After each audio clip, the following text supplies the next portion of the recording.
Welcome to the Learning Storyteller, where stories spark curiosity.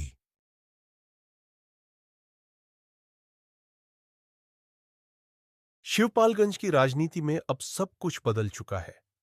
चुनाव खत्म हो गए हैं, लेकिन असली कहानी अब शुरू होती है। जहां जीत का जश्न मनाया जा रहा है, वहीं कहीं न कहीं सच्चाई और नैतिकता की आवाज दबती नजर आ रही है। क्या सच में ईमानदारी हार गई है, या यह सिर्फ एक और परीक्षा है? जानिए इस कड़वे सच को, नैतिकता की हार में, राग दरबारी के इस नए भाग के साथ। भाग 34, नैतिकता की हार। शिवपालगंज में चुनाव खत्म हो चुका था, लेकिन असली खेल अब शुरू हुआ था। वैद्य जी की जीत ने पूरे गांव में एक नई हलचल पैदा कर दी थी।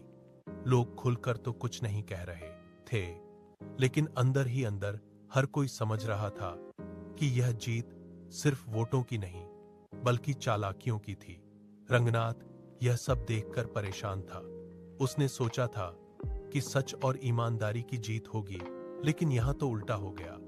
गांव के चौराहे पर बैठे बुजुर्ग भी अब धीरे धीरे यही कहने लगे थे, बेटा, यहां सच्चाई से ज्यादा ताकत का बोलबाला है। इसी बीच वैद्य जी ने अपने समर्थकों के साथ जश्न मनाना शुरू कर दिया।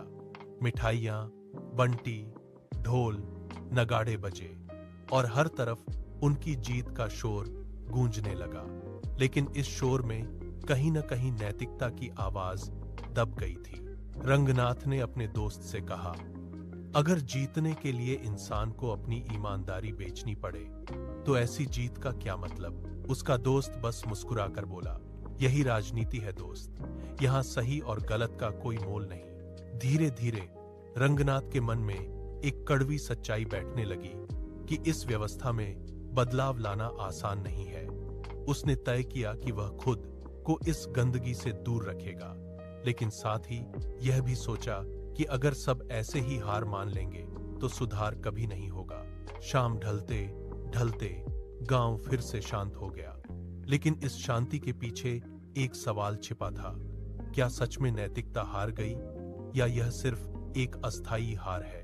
सीख, जब समाज में लोग नैतिकता से समझौता कर लेते हैं, तब सच्चाई हारती नहीं, बल्कि कमजोर पड़ जाती है।